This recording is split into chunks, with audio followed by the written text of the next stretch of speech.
Gita class में फिर मैं स्वागत करता हूँ। हम पहले अपने प्रेयर से शुरू करेंगे। ओम अज्ञानतिमिरान्धस्य ज्ञानाञ्जनशलाकया चक्षुरुन्मीलितं येन तस्मै श्रीगुरुवे नमः। श्रीचैतन्यमनोभीष्टं स्थापितं येन भूतले स्वयं रूपः कदा ददाति स्वपदान्तिकम्। वन्देऽहं श्रीगुरुं श्रीयुतपदकमलं श्रीगुरून् वैष्णवांश्च श्रीरूपं साग्रजातं सगणरघुनाथमितं सजीवं स्वाद्वैतं सावधूतं परिजनसहितं कृष्णचैतन्यदेवं श्रीराधाकृष्णपादान् सगणललिता श्रीविशाखान् विद्वांस हे कृष्ण करुणा सिंधु दीनबंधो जगत्पते गोपेश गोपिका कांता राधा कांता नमस्तुते राधे वृंदावनेश्वरी वृषभानुसुते देवी प्रणमामि हरिप्रिये वाञ्छाकल्पतरुभ्यश्च कृपा सिन्धुभ्य एव च पतितानां पावनेभ्यो वैष्णवेभ्यो नमो नमः। जय श्री कृष्ण चैतन्य प्रभु नित्यानंद श्री अद्वैत गदाधर श्रीवासादि गौर भक्तवंत। हरे कृष्णा कृष्णा कृष्णा हरे हरे हरे राम राम राम हरे हरे हरे कृष्णा कृष्णा कृष्णा हरे हरे हरे राम राम राम हरे हरे हरे कृष्णा कृष्णा कृष्णा हरे हरे हरे राम राम हरे हरे। नमो ओम विष्णुपदाय कृष्णपृष्ठाय भूतले श्रीमते जया पताका स्वामिनैति नामिने नमः आश्चर्यपदया निताय कृपा प्रदायिने गौरकथा दामदया नगरागमतारिणे नमो ओम विष्णुपादाय कृष्णपृष्ठाय भूतले श्रीमते भक्तिवेदांत स्वामिनैति नामिने नमस्ते सरस्वते देवे गौरवाणी प्रचारिणे निर्विशेष शून्यवादी पाश्चात्य देश तारिणे। जय श्री कृष्ण चैतन्य प्रभु नित्यानंद श्री अद्वैत गदाधर श्रीवासादि गौर भक्तवृंद। ओम नमो भगवते वासुदेवाय ओम नमो भगवते वासुदेवाय ओम नमो भगवते वासुदेवाय ओम नमो भगवते वासुदेवाय ओम नमो भगवते वासुदेवाय नमो भगवते वासुदेवाय। हरे कृष्णा। हरे आप सभी का एक बार फिर से स्वागत है।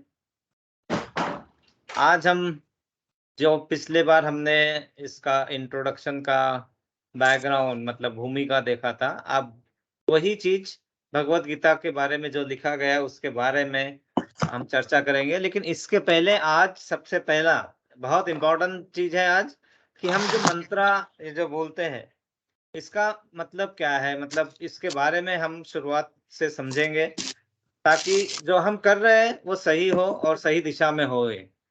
तो वो भी हम समझेंगे अभी इस चीज को। तो इसके पहले कि मैं आगे बढ़ूं, सबसे पहले मैं आपसे क्षमा चाहूंगा अगर मुझसे कोई गलती होती है, क्योंकि क्या होता है कि हमारा आदमी का एक स्वभाव होता है कि हमें ईगो बहुत जल्दी आता है, और वो ईगो न आए या ईगो न हो ये सबसे पहले बहुत कंट्रोल करना पड़ता है, जो कि बहुत ज्यादा डिफिकल्टी होता है। लेकिन मैं फिर से आपको ये बताना चाहूंगा कि मैं जो मैं है वो कितना महत्वपूर्ण है हमारे लिए। तो आप सभी को पता है कि यूनिवर्स, ब्रह्मांड, एक यूनिवर्स ब्रह्मांड में बहुत सारे गैलेक्सीज है। The galaxies are in trillions and if I'm not wrong, and the every galaxy, the out of the trillion galaxy, उसमें से वन गैलेक्सी के अंदर हमारा सोलर सिस्टम है और उस सोलर सिस्टम के अंदर कुछ 8, कभी 9 प्लैनेट, 8 प्लैनेट है और 8 प्लैनेट में से हम तीसरा प्लैनेट पृथ्वी, और उस पृथ्वी पे 195 कंट्रीज, और 195 कंट्री में से इंडिया एक कंट्री, उस कंट्री में अराउंड 140 करोड़ लोग, और उस 140 करोड़ लोगों में से एक मैं, और उसके लिए हम अब इतना अभिमान करते हैं कि मैं ये कर सकता हूं, मैं ये हूं, मैं हूं। हमारा देखो, हम नगण्य है। इनफैक्ट मैं, आप, हम और मच्छर एक ही जैसे। मच्छर ऑल आउट से मर जाता है, हम लोगों को कार्बन मोनोऑक्साइड में डाल देंगे, हम भी मर जाएंगे।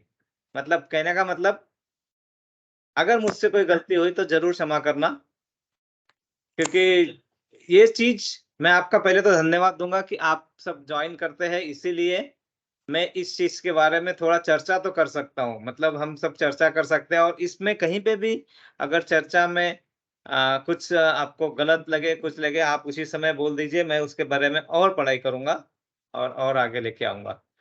तो हम क्लास को आगे बढ़ाते हैं। बढ़ाने के लिए सबसे पहले, अभी लास्ट टाइम हमने पढ़ा था कि हमने 4 तरह के युग थे। कौन-कौन से युग थे, किसी को पता है कितने युग से, हम कौन-कौन से युग से आए हैं? 4 युगों में से सबसे पहला युग सतयुग, सतयुग, करेक्ट। फिर त्रेता युग, त्रेता, द्वापर, कलयुग। वाओ, कलयुग। और कलयुग में हमने देखा था कि किस तरह हमारी अधोगति हो रही है, हम किस तरह से आगे जैसे-जैसे बढ़ रहे हैं, हम अपना पूरा प्रयत्न कर रहे हैं और हम आगे बढ़ने की कोशिश भी कर रहे हैं। लेकिन साथ में हो क्या रहा है कि जिस तरह से हम इस युग में हैं, तो हमें जितनी ज़्यादा शक्ति लगानी पड़ रही है, वो शक्ति का पूरा उपयोग अगर हम सही डायरेक्शन में नहीं कर पाएँगे, तो शायद आउटपुट ना मिले। इसीलिए भगवान ने खुद भगवान का ज्ञान, भगवान का गीत, जो कि भगवत गीता है, उसमें लिखा है, और उस भगवत गीता में उन्होंने क्या किया है कि हमें सब पूरा अच्छी तरह से बताने की कोशिश की है। और उन्होंने माध्यम क्या चुना है? भगवान ने अर्जुन को, जबकि अर्जुन खुद ही ऑलमोस्ट सभी कुछ जानते थे, लेकिन उन्होंने पहले भ्रमित किया अर्जुन को, और अर्जुन को हमारा माध्यम बना के अर्जुन के पास फिर से वो विद्या देने के लिए अर्जुन से प्रश्न पूछवाए। हमारे टोटल भगवत गीता में जो भगवान का ज्ञान जो इसमें है, टोटल कितने श्लोका है? 700 श्लोका। कुछ याद है कितने भगवान जी ने कहे थे उसमें से? भगवान जी ने कहे थे 574। यस सर, बराबर, करेक्ट प्रभु जी, आप बिल्कुल बराबर है। और दूसरे नंबर पे कहे थे वो जो थे अर्जुन। अर्जुन ने कितने श्लोका कहे थे? 96। यस, हाँ, कितने? 70 थे क्या? आप बहुत क्लोज है मैडम। 74 श्लोका अर्जुन ने कहे थे। हाँ। हाँ, फिर बाद में नेक्स्ट नंबर आता है संजय, जो आंखों देखा हाथ सुना रहे थे, तो उन्होंने श्लोका कहे थे जस्ट पासिंग मार्क इंजीनियरिंग के लिए एक ज्यादा, 41 समझो, है ना, मतलब पासिंग 40 मार्क्स है। और सिर्फ एक श्लोका कहा था धृतराष्ट्र ने। करेक्ट। और वो ही दर्शाता है कि किस तरह से इस जो ज्ञान मिला है इस बुक में, वो भगवान ने खुद दिया हुआ है, इसलिए हमें।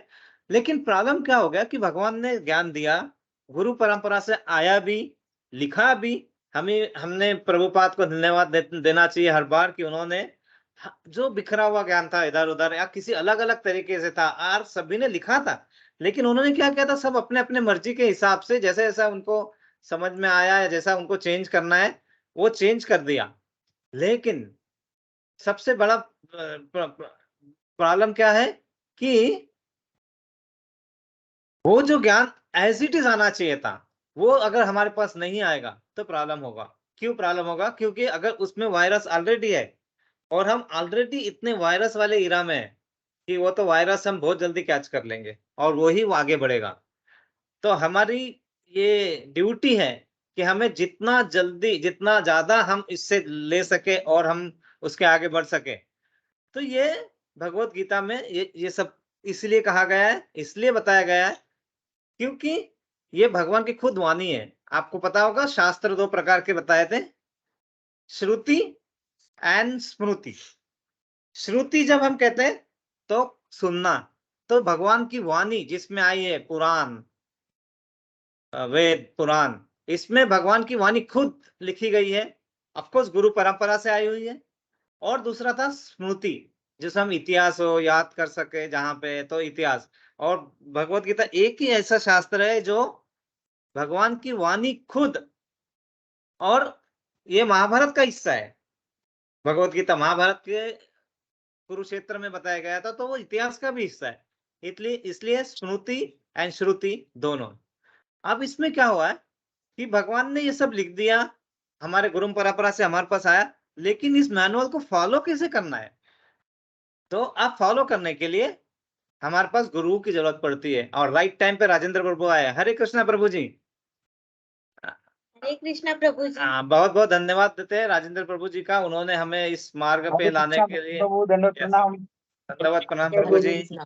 हरे कृष्णा प्रभु तो जी। आप एकदम राइट टाइम पे एंट्री किए। मैं वही देख रहा था कि अभी आप आएंगे और मेरा वो थोड़ा आत्मबल और बढ़ेगा, है ना? तो वही बता रहा था कि भगवत गीता मैनुअल हमारे पास है, लेकिन उसको यूज कैसे करना है, मैनुअल का यूज भी हमें आना चाहिए। नहीं तो मैनुअल तो बहुत होते हैं। तो उसके लिए उसके लिए भी हमारे पास ऑप्शन दिए है कि गुरु का चयन करो, प्रॉपर गुरु का चयन करो और उनके थ्रू प्रॉपर यूनिवर्सिटी में जाओ, वहां पढ़ो, प्रॉपर गुरु के पास में आओ, वहां पढ़ो। और उसको पढ़ने के लिए सबसे पहले अपने को उस लायक बनाना है। मतलब हमें अर्जुन के लायक तो बनाओ अपने आप को, मतलब हम उसको समझ सके। हम इतने ज्यादा इस वर्ड में है, जिससे इतना ज्यादा डिस्टर्बेंस है हमारे सामने, कि हमें उस लेवल पे लाना है अपने आप को। और उस लेवल पे लाने के लिए बहुत सारे मार्ग है। मतलब आप ध्यान योग से जा सकते हो, आप कर्म योग से जा सकते हो, आप भक्ति योग से जा सकते हो, लेकिन हम लोगों को बाकी करना बहुत कठिन है। इसलिए हमें सरल मार्ग क्या दिया है कि महामंत्र का जाप करो और भक्ति मार्ग से सरेंडर कर दो। लेकिन वो सरेंडर करने के तरीके होते हैं। तो वो तरीकों के लिए हम क्या करते हैं, जब भी हम शुरुआत करते हैं तो हम शुरुआत करते हैं मंत्रों से। तो आज हमारा सबसे पहला डिस्कशन वहीं से स्टार्ट होगा कि वो मंत्र क्या है और उसका मीनिंग क्या है। तो मैं अपनी स्क्रीन शेयर कर रहा हूं। आपको स्क्रीन दिख रही है सभी को? हाँ प्रभु जी। तो सबसे पहले हम बोलते हैं ओम अज्ञान, मोना बोलो। ओम अज्ञानातिमिरान्धस्य ज्ञानाञ्जनशलाकया चक्षुरुन्मीलितं तस्मै श्रीगुरुवे नमः। श्रीचैतन्यमनोभीष्टं स्थापितं येन भूतले स्वयं रूपं कदा मह्यं ददाति स्वपदान्तिकम्। धन्यवाद। हरि हरि बोल। तो इसमें क्या कहा है कि मैं, मतलब हम सब, मैं घोर अज्ञान के अंधकार में उत्पन्न हुआ हूं। मेरे गुरु ने अपने ज्ञान रूपी प्रकाश से मेरी आंखें खोल दी है। मैं उन्हें सादर नमस्कार करता हूं। एक्चुअली इसका मीनिंग कैसा है कि मैं घोर अज्ञान के अंधकार में उत्पन्न हुआ हूं। ये हमारी गलती नहीं है, हम कलयुग में आए हैं। तो कलयुग है ही, इसमें अधोगति यहाँ तक आए हैं हम कि ये घोर अंधकार ही है हमारे आसपास। अंधकार इन ज्ञान का अंधकार, मतलब हम ज्ञान लेना भी चाहेंगे, हम इतने पवित्र है, अभी यहाँ तक पहुंचे, यहाँ बैठे, मतलब हम में बहुत ज्यादा, मतलब भगवान की कृपा है और हम पवित्र है, तभी तो हम यहाँ पे बैठ के सुन रहे हैं आज। तो ये फिर भी हमें ज्ञान तो अर्जित करना है, और ज्ञान अर्जित करने के लिए हम जिस वर्ड में है, हमारे कर्तव्य तो हमें निभाना ही निभाना है। तो हम क्या बोल रहे हैं, हम ज्ञान घोर अंधकार से उत्पन्न हुआ हूँ, और मेरे गुरु ने इसी ज्ञान रूपी प्रकाश से मेरी आंखें खोल दी है, इसलिए हम सबसे पहले हम गुरु को सादर नमस्कार करता हूँ। ये है पहले श्लोक का मतलब हम पहला मंत्र जो कहते हैं वो। इसमें श्रील रूप गोस्वामी प्रभुपाद जो संस्थापक आचार्य है इस्कॉन के, उन्होंने अपने लिए एक भगवत गीता प्रदान की है। तो हम क्या करते हैं, श्रील रूप गोस्वामी प्रभुपाद कब मुझे अपने चरण कमलों में शरण प्रदान करेंगे, जिन्होंने इस जगत में भगवान चैतन्य की पूर्ति के लिए प्रचार योजना की स्थापना की है। अब इसमें हम आगे पता करेंगे कि भगवान चैतन्य की मिशन क्या था, और उस मिशन को आगे ले जाने के लिए जो प्रभुपाद ने ये स्थापना की है इस्कॉन की, और इससे हम आगे बढ़ रहे हैं। तो ये हम आगे देखेंगे। तो ये था पहले श्लोक का या पहले मंत्र का मीनिंग जो हम शुरुआत करते हैं। नेक्स्ट पढ़िए। वन्देऽहं श्रीगुरुः श्रीयुतपदकमलं श्रीगुरुन् वैष्णवांश्च श्रीरूपं साग्रजातं सहगण रघुनाथं सजीवं साद्वैतं सावधूतं परिजनसहितं कृष्णचैतन्यदेवं श्रीराधा कृष्णपादान् सहगण ललिता श्रीविशाखान्वितांश्च। हम ये दूसरा श्लोक पढ़ते हैं, मंत्र पढ़ते हैं, और इस मंत्र में क्या कहा है कि मैं अपने गुरु के चरण कमलों तथा समस्त वैष्णवों के चरणों को नमस्कार करता हूँ। मैं श्रील रूप गोस्वामी तथा अपने अग्रज सनातन गोस्वामी एवं साथ ही रघुनाथ दास, रघुनाथ भट्ट, गोपाल भट्ट एवं श्रील जीव गोस्वामी के चरण कमलों को सादर नमस्कार करता हूँ। मैं भगवान कृष्ण चैतन्य तथा भगवान नित्यानंद के साथ साथ अद्वैत आचार्य गदाधर श्रीवास तथा अन्य पार्षदों को सादर प्रणाम करता हूँ। मैं श्रीमती राधा रानी तथा श्री कृष्ण को श्री ललिता तथा श्री विशाखा सखियों सहित सादर नमस्कार करता हूँ। अब इसमें सब कुछ आ गया, सब कुछ मतलब इसमें उनके जो गुरु है, गुरु के गुरु है, और जिनके थ्रू उनको ये विद्या मिली है, जो ज्ञान मिला है, जो आगे बढ़ा रहे हैं, उनको पहले हम नमस्कार कर रहे हैं। इसमें श्री भगवान कृष्ण चैतन्य जो हम आगे पढ़ेंगे उस बारे में मैं थोड़ा विस्तृत चर्चा करना चाहूंगा। तो भगवान कृष्ण चैतन्य, भगवान नित्यानंद के साथ साथ अद्वैत आचार्य गदाधर एंड श्रीवास, इन सब पार्षदों को भी हम सादर प्रणाम करते हैं, ये इसका मतलब है। और श्रीमती राधा रानी जो श्री कृष्ण की पराशक्ति है, उनको और उनके सखियों को भी, श्री ललिता और श्री विशाखा सखियों को आदि को हम सादर नमस्कार करते हैं। क्यों? क्योंकि ये करने से हम क्या कर रहे हैं कि हमारे हाथ से जो भूल चूक होगी उसके लिए हमें क्षमस्व, और इसीलिए हम प्रार्थना से शुरुआत करते हैं। वंदना माता जी, आप आगे का पढ़ेंगे? जी जी प्रभु जी। हे कृष्ण करुणा सिंधो दीन बंधो जगतपते गोपेश गोपिका कांत राधा कांत नमोस्तुते। मीनिंग भी पढ़िए माता जी। हे कृष्ण, आप दुखियों के सखा तथा सृष्टि के उद्गम हैं। आप गोपियों के स्वामी तथा राधा रानी के प्रेमी हैं। मैं आपको सादर प्रणाम करता हूँ। तो यहाँ पे हम कृष्ण को सृष्टि के उद्गम और दुखियों के सखा, मतलब जो दुखी है उसके सखा। अभी एक्चुअली कैसा होता है कि हम कभी भी अपने नेचुरल रिश्तों में देखेंगे तो क्या होता है कि हमारे जब हम सुख में होते हैं ना, हमारे साथ देने के लिए बहुत आते हैं। इसलिए कहा है किसी ने कि जो सुख में साथ देते हैं उसे रिश्ते कहते हैं, और जो दुख में साथ देते हैं उसे फरिश्ते कहते हैं। तो फरिश्तों का मतलब, फरिश्ते मतलब जो रिश्तों के बंधन के बाहर है, जो उसके ऊपर है। और यहाँ पे भगवान कृष्ण खुद हम सब भक्तों के साथ में, हमारे दुख में हमारे साथ में दुख के सखा है। सुख में उन्हें कुछ नहीं चाहिए, सुख का उनके पास सच्चिदानंद है। तो सुख में, हमारे सुख में वो हमें एंजॉय करने देते हैं, लेकिन जब हम दुख में होते हैं तो वो हमारे सखा होते हैं, ये इसमें कहा गया है। और इसका सबसे अच्छा उदाहरण मतलब आपको मैं क्या दूं कि भगवान कबीरदास भी कह के गए हैं कि सुख में दुख में सिमरन सब करे, सुख में करे न कोई, सुख में सिमरन जो करे तो दुख काहे को है। तो जब सुख होता है तो हम 7वें आसमान पे होते हैं, और दुख होता है तो हम फिर से जमीन पे आ जाते हैं। सबसे अच्छी बात है कि मैं अक्सर बैठ जाता हूँ जमीन पे, क्योंकि मुझे मेरी औकात अच्छी लगती है, क्योंकि हम जमीन से आए हैं, जमीन के हैं, तो हमें अपना कर्तव्य नहीं भूलना चाहिए। और हमारा मेन कर्तव्य क्या है? भगवान की सेवा करना। और सेवा किस तरह से करना? सेवा करना मतलब ऐसा ही नहीं है कि आपको 24 घंटे मंदिर में जाके बैठना है।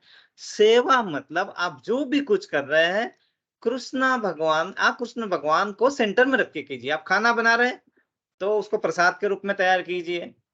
आप किसी को पढ़ा रहे हैं तो पढ़ाए मतलब उसके थ्रू ज्ञान आ रहा है, उसको, वो भी कृष्ण की एक भक्ति है। आप नौकरी कर रहे हैं, वो भी एक मतलब कर्तव्य है आपका, क्योंकि हमारी रचना भगवान ने किस तरह की है? वो हमारी रचना की है, तो हमारे 4 क्या बोलते हैं उसको प्रभु जी, 4 क्या बोलते हैं हम? आश्रम नहीं, ब्राह्मण, क्षत्रिय, शूद्र, हाँ। तो 4 वर्ण में हमारे कर्मों के अनुसार हमें 4 विभागों में बांटा गया है, 4 विभाग। तो ब्राह्मण, क्षत्रिय, शूद्र और वैश्य। तो ये भी उन्होंने बताया कि हमें क्या काम करना है, लेकिन हम क्या करते हैं? वो काम को छोड़ देते हैं और दूसरा काम करना भागते हैं। उन्होंने बताया है, चातुर्वर्ण्यम मया सृष्टम गुण कर्म विभागश तस्य कर्तारमपि माम विद्य कर्तार वयम। मतलब प्रकृति के तीनों गुणों और उनके संबंध के अनुसार मेरे द्वारा मानव समाज के 4 विभाग किए गए। भगवान कहते हैं, यद्यपि मैं इस अवस्था का सृष्टा हूं, किंतु तुम यह जान लो कि मैं इतने पर भी अव्यय करता हूं, मतलब अव्यय अकर्ता हूं। मतलब ये विभाग मैंने ही बनाए, लेकिन मैं इसमें डायरेक्ट पार्टिसिपेट नहीं करता हूं। मैंने आप पे छोड़ दिया, आप कैसे करना चाहते हो, आपके मुकद्दर के सिकंदर आप हो। हाँ, विनोद प्रभु जी, आप आगे का पढ़ेंगे? पढ़ता।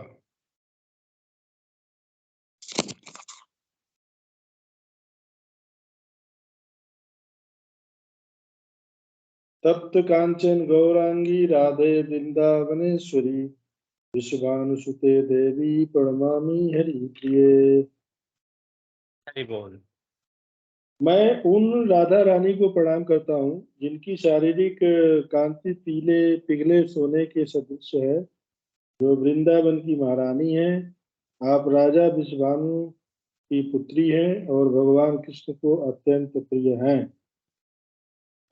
इसमें हरि बोल, इसमें कहा गया है कि हम शुरुआत करने के पहले उस राधा रानी को प्रणाम करते हैं, जो भगवान की आंतरिक शक्ति है, पराशक्ति है, और उनकी कांति पिघले सोने से सदृश है। मतलब इतना ज्यादा सौंदर्य जिसकी तुलना, मतलब इतना चमकती दया है, तो उनको हम प्रणाम करते हैं, जो राजा वृषभानु की पुत्री है और भगवान कृष्ण को अत्यंत प्रिय है।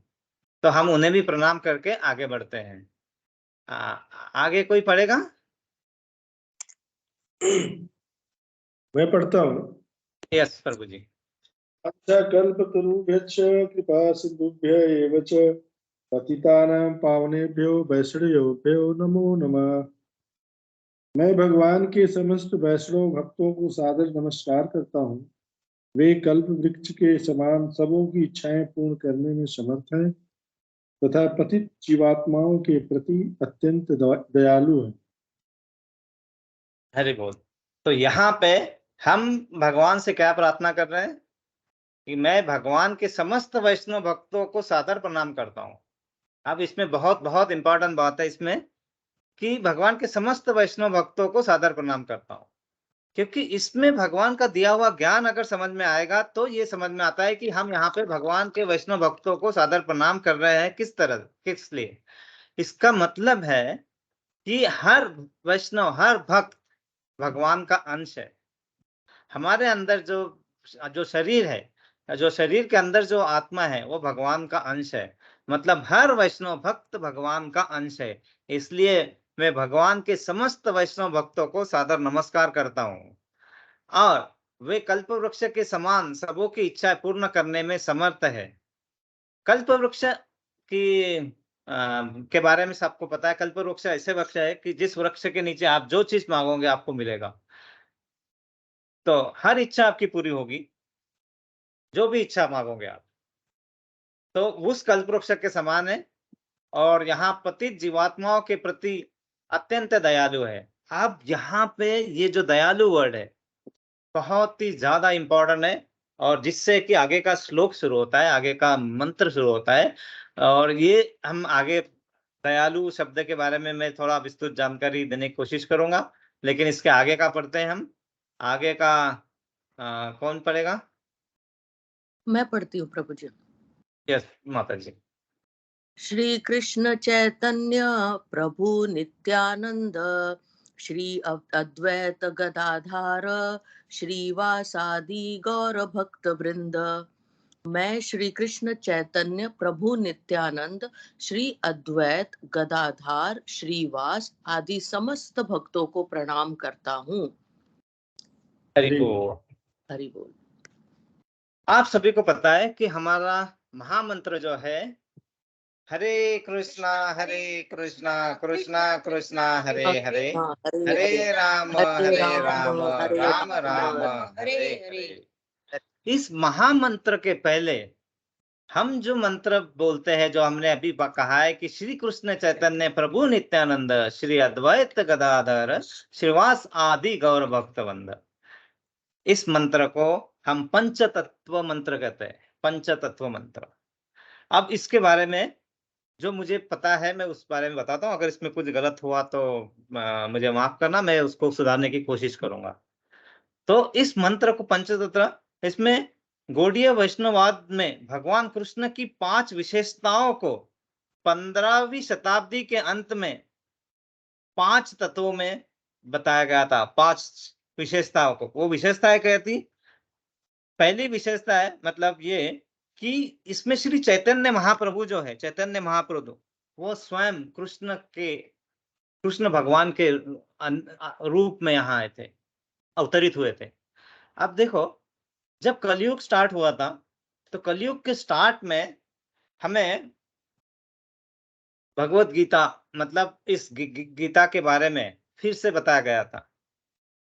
वहां से स्टार्ट नहीं हुई थी। स्टार्ट बहुत पहले हुई थी, 12 करोड़ 40 लाख वर्ष पूर्व, जब पहले भगवान श्री कृष्ण ने सबसे पहले विवस्वान मतलब उस समय के सूर्य देवता को बताई थी। वहां से मनु से इक्ष्वाकु, जो कि 20 लाख वर्ष पूर्व बताए गए थे। और उस परंपरा में कहीं ना कहीं ये विद्या ज्ञान लुप्त हो गया, इसलिए कलयुग की शुरुआत में भगवान ने बताया था फिर से। लेकिन ये बता के ये बुक में आ गया, इसको आगे ले जाने के लिए कैसे ले जाएंगे, तो भगवान ने खुद यहाँ पे फिर से श्री चैतन्य महाप्रभु के रूप में यहाँ पे अवतार लिया। और ये अवतार सबसे दयालु अवतार कहा गया है। कैसा कहा गया ये बताऊंगा। ये पहला, अब इस श्लोक में श्री चैतन्य महाप्रभु, श्री कृष्ण चैतन्य, तो श्री चैतन्य महाप्रभु जो है वो स्वयं कृष्ण है, भगवान है। उसमें श्री नित्यानंद राम प्रभु जो है, श्री नित्यानंद प्रभु नित्यानंद, ये जो है ये बलराम के संयुक्त शक्ति के साथ कृष्ण के पहले व्यक्तिगत विस्तार है। भगवान खुद गोलक वृंदावन में रहते हैं, लेकिन भगवान के जो विस्तार है, जो विस्तार किया गया, वो विस्तार अलग अलग रूपों में अलग अलग जगह पे अपने काम करते हैं। और उस विस्तार से हम मतलब यहाँ तक माया देवी तक आते, मैं उस बारे में अभी नहीं जाऊंगा। लेकिन ये दूसरा जो नित्यानंद प्रभु को भक्ति अवतार भी कहते हैं। क्योंकि जो नित्यानंद प्रभु थे, ये सबसे प्यारे भक्त, मतलब क्या कितने अच्छे भक्त हो सकते हैं, उसकी परिभाषा अगर देना है तो श्री नित्यानंद राम प्रभु। श्री अद्वैत आचार्य, ये श्री विष्णु और श्री शिव की संयुक्त शक्ति है, यह है तीसरा। चौथे जो श्रीवास ठाकुर है इसमें, वो कृष्ण के शुद्ध भक्त और भक्ति के प्रतीक है। और पांचवे जो गदाधर पंडित है, वो कृष्ण के आंतरिक ऊर्जा की संयुक्त शक्ति है। मतलब इस श्लोक में आप भगवान स्वयं हैं, भगवान के व्यक्तिगत विस्तार जो नित्यानंद प्रभु हैं, जो मैंने उन्हें भक्त कहा है क्योंकि भगवान और भगवान के भक्तों में अंतर नहीं है, भगवान के भक्त और भगवान एक, इसलिए वो सबसे प्यारे भक्त बलराम। जो श्री अद्वैत आचार्य, जो संयुक्त शक्ति इसी श्लोक में। श्रीवास ठाकुर, जो कृष्ण के शुद्ध भक्त और भक्ति के प्रतीक, वो भी इसी श्लोक में। और श्री गदाधर पंडित, कृष्ण के आंतरिक ऊर्जा में शक्ति। मतलब इस श्लोक का महत्व इतना ज्यादा है कि ये श्लोक कहने के बाद जब हम महामंत्र का उच्चारण करते हैं तो हमें हर तरह से भगवान के शरण में जाने का मौका मिलता है। यहाँ पे चैतन्य महाप्रभु को गौरंगा नाम से भी कहा जाता है, क्योंकि चैतन्य महाप्रभु जब इस अवतार में आए थे यहाँ पे, तो इस अवतार में महाप्रभु शाम अवतार में नहीं आए, वो आए थे स्वर्ण अवतार में। मतलब उनका जो अवतार था वो इतना मतलब कृष्ण भगवान और राधा रानी का संगम, दोनों का साथ, तो वो उनकी त्वचा एकदम गौर वर्ण, इसलिए उसे गौरंगा भी कहा जाता था। वो उनका यहाँ आने का मकसद ये था कि हमें बताए कि भक्ति किस तरह की जाती है।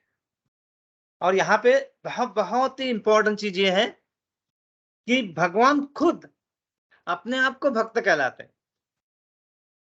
श्री चैतन्य महाप्रभु भक्तों की भक्ति इस तरह करते थे और उनकी स्तुति इस तरह करते थे कि उसका वर्णन नहीं किया जाता है। और जब कभी भी कोई चैतन्य महाप्रभु के अगर बारे में कुछ स्तुति करना चाहे तो वो अपने कान बंद कर देते थे।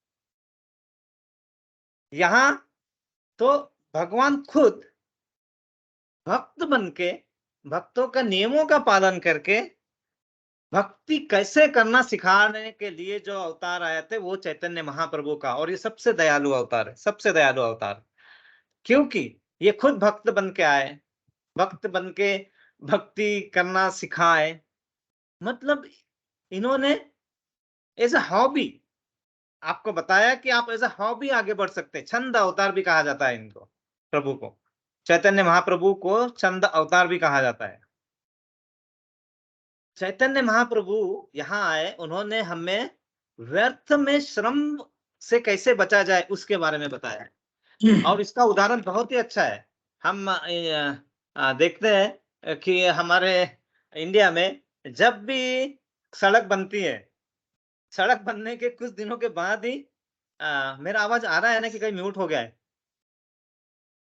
आ रहा है। आ रहा है। हरे हरे कृष्णा। या तो जब वो सड़क बनती है तो महानगर पालिका वाले आके सड़क खोदना चालू कर देते। तो वैसा ही एक उदाहरण इसमें दिया गया है ना, चैतन्य महाप्रभु हमें इस व्यर्थ के श्रम से, मतलब हम जो कर रहे हैं, हम श्रम बहुत करते हैं, क्योंकि हमारा जो इस कलयुग में ना, हमें श्रम बहुत है, हम गधे की तरह श्रम करते हैं। और श्रम से क्या उत्पन्न होता है कभी हमें पता भी नहीं होता है, लेकिन हमें जो थोड़ा सा भी होता है उसे हम खुशी मान लेते हैं, जबकि यहाँ पे दुखालय है, दुखों का ही सागर है, लेकिन फिर भी हम उसमें से भी थोड़ा कुछ आता है वो खुश मान लेते हैं। और जो इस तरह मान लेते हैं खुशी को, वो समझो मतलब काफी ऊपर भगवान की उनपे कृपा है और वो समझ पाते हैं। तो चैतन्य महाप्रभु हमारे श्रम को व्यर्थ न जाने दिया जाए और किस तरीके से उसका उपयोग अच्छे तरीके से किया जाए ताकि तुम्हारा जो यहाँ आने का उद्देश्य है वो पूरा हो सके, वो बताने के लिए उन्होंने अवतार लिया था।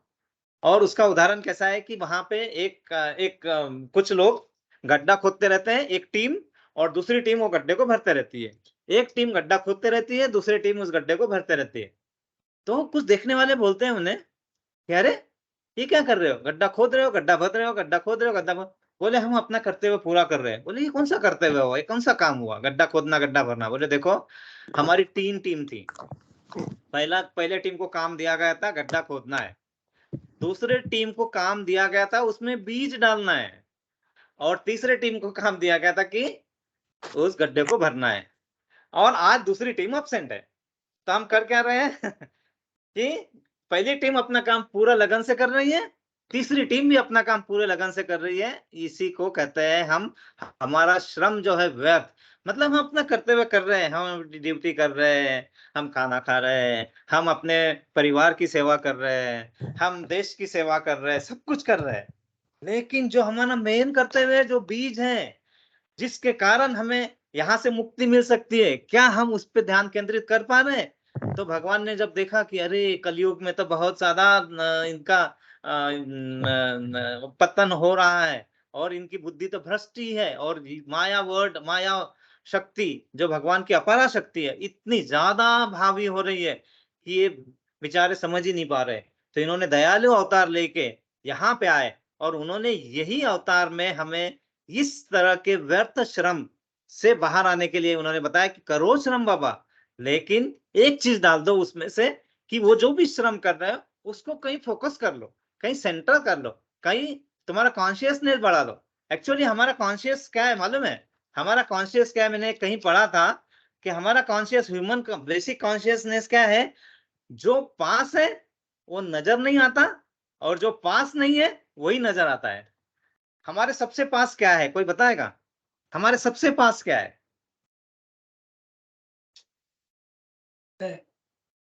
अरे वाह, पार्थ प्रभु हृदय बोला, वेरी गुड। हृदय में क्या है? आत्मा। और आत्मा किसका अंश है? परमात्मा का, कृष्णा का। यस।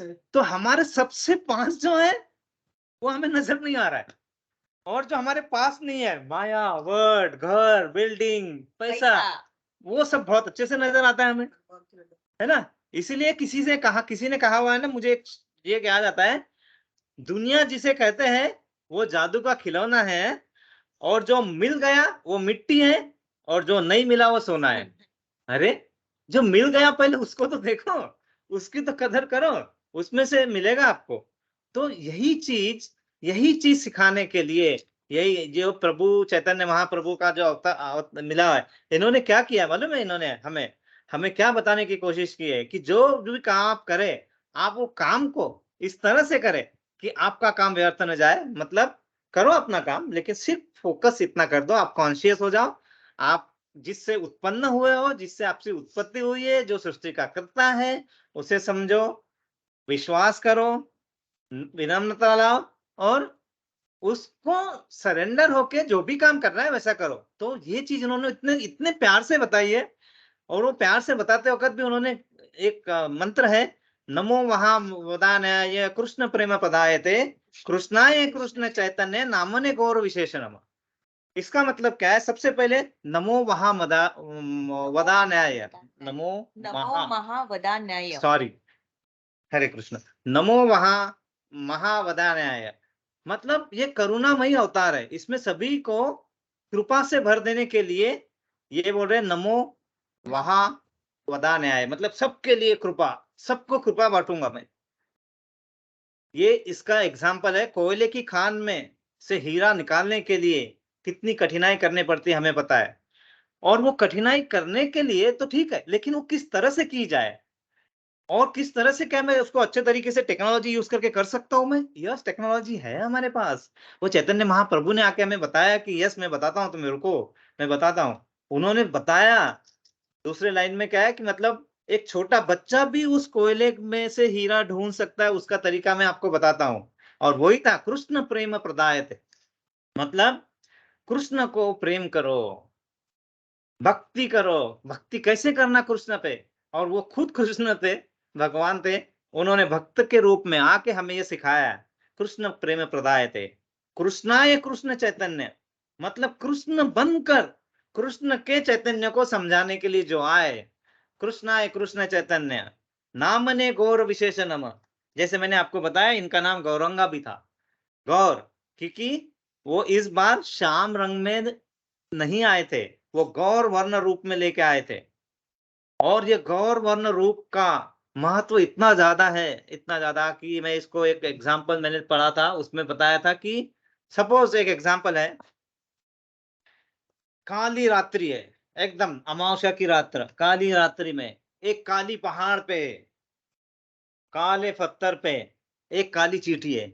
आप समझो वहां तक पहुंचना, काली रात्रि में काले पहाड़ पे, काले पत्थर पे काली चींटी, और उस चींटी को प्रकाश में, मतलब उसको हमें वहां से ढूंढ के निकालना है और उसे ये करना है। चैतन्य महाप्रभु ने उतना कठिन काम भी आसानी से करने का तरीका हमें बताया, इसीलिए उन्हें छंद अवतार कहते हैं, क्योंकि उन्होंने क्या किया, उस चींटी को भी अपनी कृपा कैसे दे सकते हैं वो समझाया। और उन्होंने उनके इस रूप में दोनों हाथों से खुले रूप से कृपा बांटते रहे वो। और उन्होंने जब देखा कि अरे यहाँ पे तो इतना ज्यादा हमारा ये हो चुका है, मतलब पतन कलयुग में, कि हम और कुछ नहीं समझ सकते, तो उन्होंने कहा किया, ओके भगवान को सरेंडर करो। और उन्होंने महामंत्र दिया। महामंत्र क्या था? हरे कृष्णा कृष्ण हरे हरे कृष्णा कृष्ण कृष्णा कृष्ण कृष्णा हरे हरे हरे, हरे, हरे राम हरे हरे राम, राम राम राम राम राम हरे हरे हरे। हरे।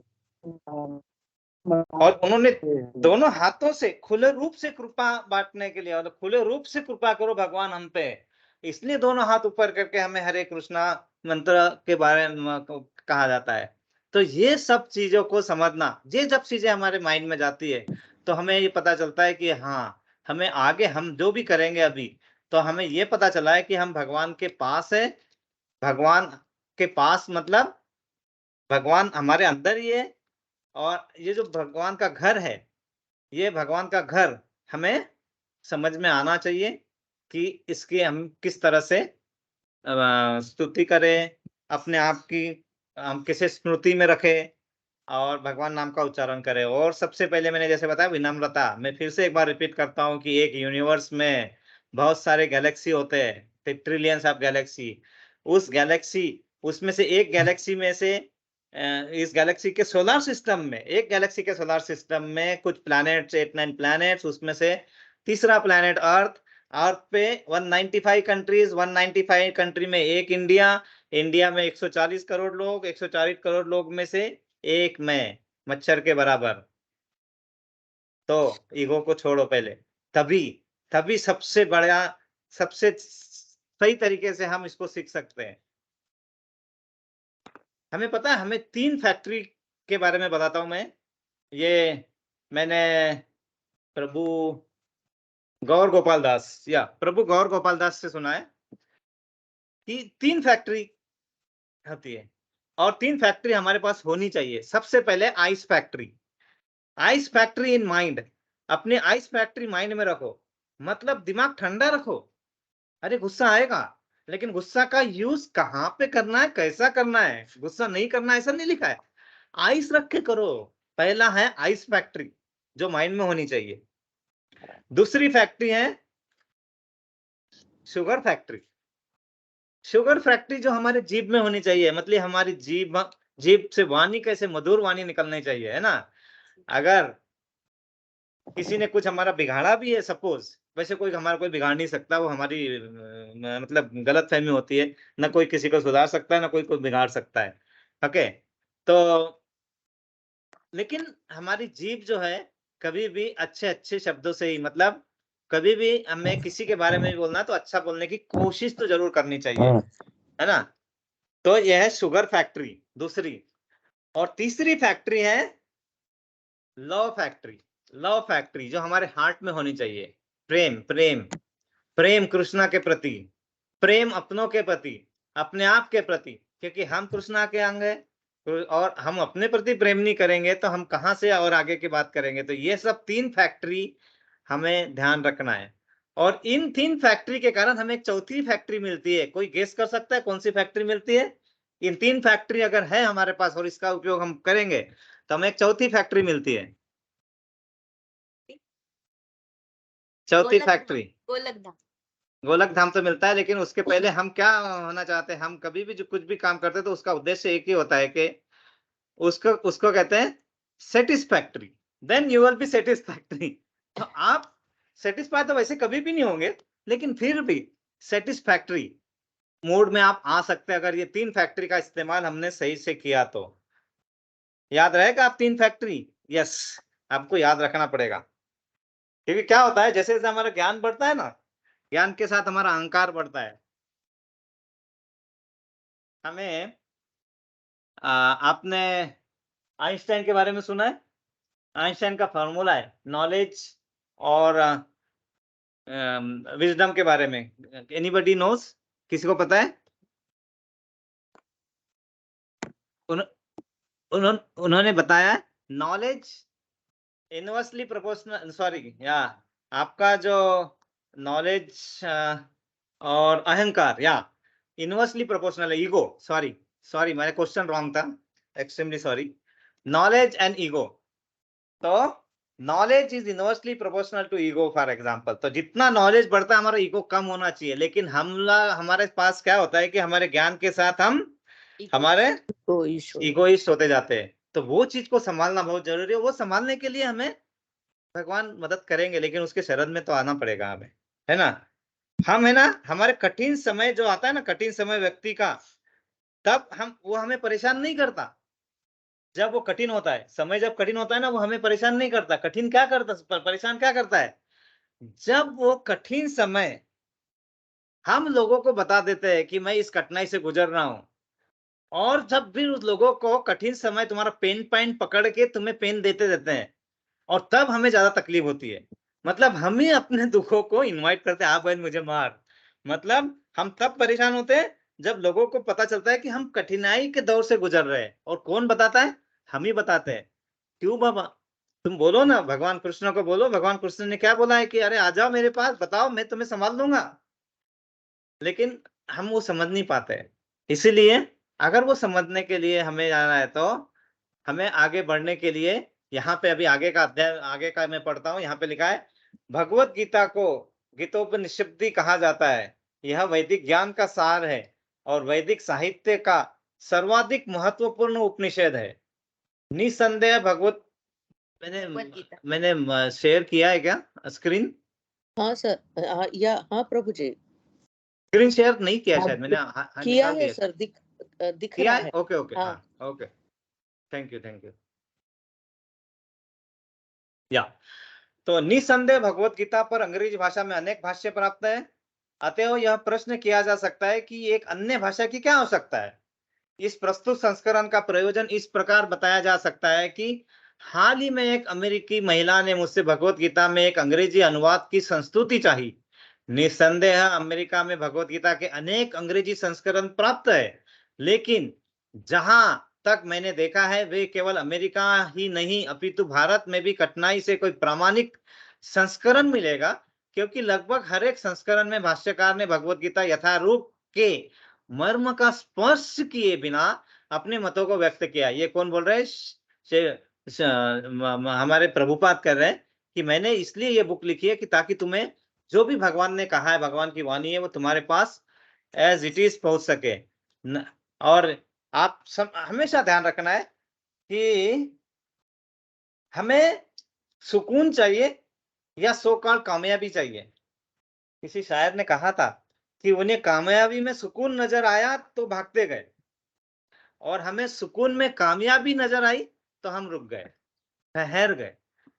ठहरना जरूरी है, थोड़ी देर के लिए ठहरना है, ज्यादा नहीं। चलते तो रहना ही है, लेकिन ठहरना मतलब ऐसा फिजिकली नहीं ठहरना है। ठहरना मतलब हमें एक ठहराव और उसमें उस चीज को लेके आगे बढ़ना है। क्योंकि हमें ये पता है कि हमारा पूरा जीवन 2 शब्दों के बीच में है। पाठ पता है किन 2 शब्दों के बीच में हमारा जीवन है? Birth and death. Wow, perfect, Hari very बोल। गुड, हरि बोल। उसने कहा बर्थ एंड डेथ, बी और डी के बीच में हमारा पूरा जीवन है। शाबाश। तो बर्थ एंड डेथ, इसके बीच में सोकॉल्ड हमारा जीवन है यहाँ पे, जो जो हमारी परिभाषा है ना, जो अधूरी परिभाषा है, तो क्योंकि हम जीवन हम शरीर को जीवन मानते, शरीर नहीं आत्मा, लेकिन फिर भी उसके हिसाब से उसके बीच में आता है सी। अब हमारा सी मतलब हमारा चॉइस है कि उसका जो हमें बर्थ मिला है and before so called death, जो हमें ये मनुष्य जीवन मिला है, मनुष्य जीवन का उद्देश्य हमें साध्य करना है या हमें आपको चीटिंग करना है। तो see is a choice. Choice can be cheating and choice can be chanting. So हम ना तो चीटिंग कर रहे हैं ना चैंटिंग कर रहे हैं, हम भिड़े चैटिंग में। हम कर रहे चैट, खटाखट लगे पड़े हैं, ये चैट वो चैट, है ना। So no need to do chatting, just do chanting, है ना। तो आपका उद्धार पक्का है, भगवान ने बार बार बताया हमें, है ना, कि ये खजाना मैं दूंगा आपको, खजाना है, खजाना खजाना। लास्ट टाइम मैंने बताया था खजाना की जो एक संदूक है, संदूक की 2 चाबियां है ना, जिससे आप खजाने को पा सकते हैं, और वो दे के रखा है हमें आपको, है ना। तो किसी को याद है वो 2 चाबियां? श्लोक याद नहीं होगा तो नो प्रॉब्लम, आप सीधा इससे बोल सकते हैं कि आ, आ, उसका अर्थ क्या है, किसी को पता है अगर तो। श्लोक का नंबर 1 मैं बोलता हूं, मन्मना भव मद्भक्तो मद्दाजीमानमुस्कुरु माम वैश्यसि सत्यम ते प्रतिजानी प्रियोसी में। ओके, इसका अर्थ क्या है, किसी को पता है थोड़ा?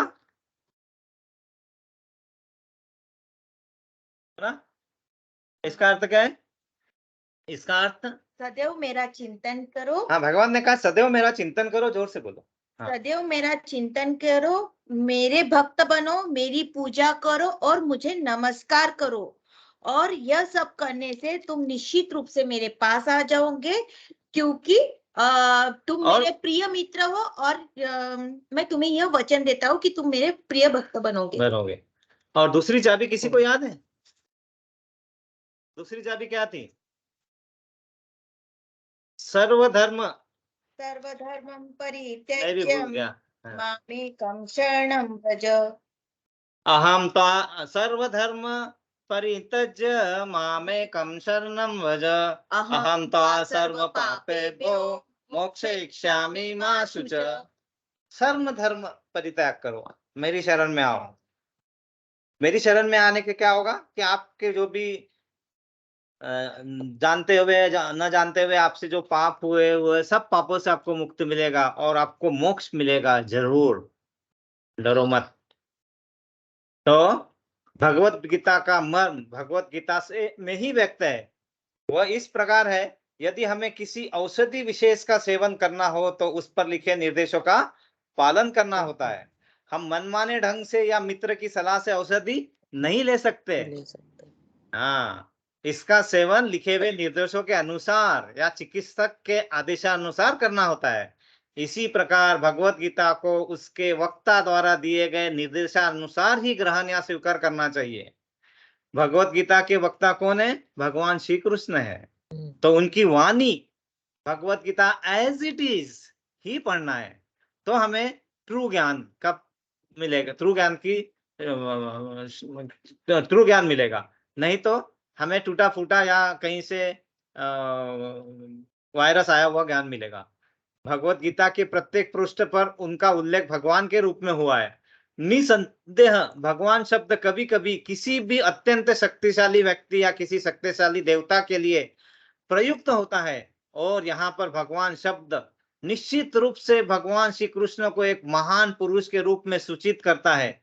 किंतु साथ ही हमें यह जानना होगा कि भगवान श्री कृष्ण पूर्ण पुरुषोत्तम भगवान है, जैसा कि शंकराचार्य, रामानुजाचार्य, मध्वाचार्य, निबार्क स्वामी, श्री चैतन्य महाप्रभु तथा भारत के वैदिक ज्ञान के अन्य विद्वान आचार्यों ने पुष्टि की है। भगवान ने भी स्वयं भगवत गीता में अपने को परम पुरुषोत्तम भगवान कहा है, और ब्रह्म संहिता में तथा अन्य पुराणों में, विशेषतः श्रीमद् भागवतम में जो भागवत पुराण के नाम से विख्यात है, में इसी रूप से स्वीकार किए गए हैं।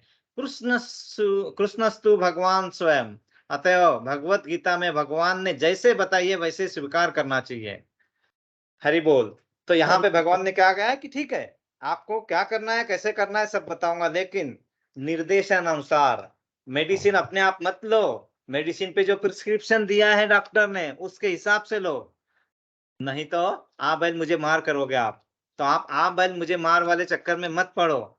आपको करना क्या है कि जो मैं बताऊंगा, जैसे बताया है, जैसे यहाँ गुरु परंपरा से यहाँ पे जो ज्ञान आया है, वो उसे उस तरह से स्वीकार करो। तो यहाँ पे मैं टाइम होने के कारण यहाँ पे मैं आज का ये डिस्कशन रोकना चाहूंगा। और किसी को कोई कुछ कहना है, कुछ बताना है, किसमें कुछ जोड़ना है, मैं आग्रह करूंगा राजेंद्र प्रभु जी कुछ हमारे ज्ञान को या जो गलतियां है उसको कुछ बताए। राजेंद्र प्रभु जी, हरे कृष्णा।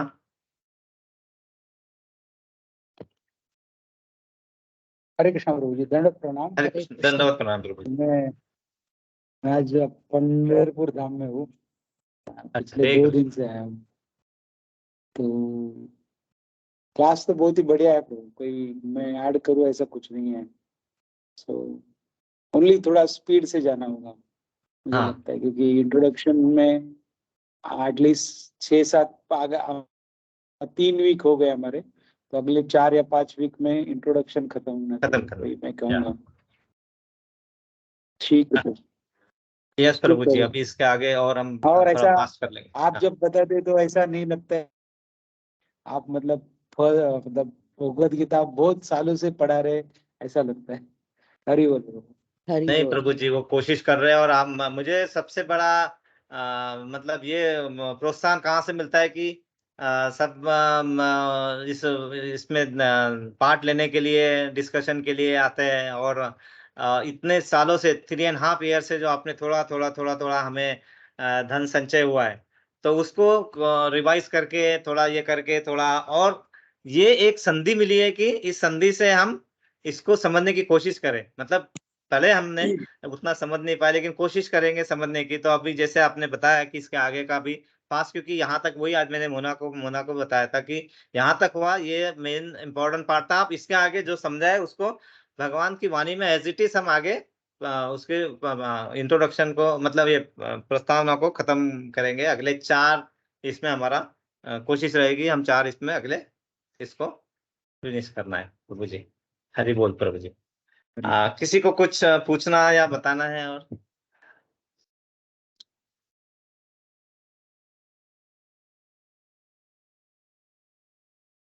तो हम सभी के लिए प्रेयर करेंगे। प्रेयर 3 बार करेंगे सभी के लिए, सभी भक्तों को यहाँ पे जाने के लिए और शक्ति मिले, टाइम मिले, और कृष्णा भगवान के लिए और कुछ टाइम निकाल सके, मतलब हम अपने आप के लिए टाइम निकाल सके, इसके लिए प्रेयर करेंगे 3 बार।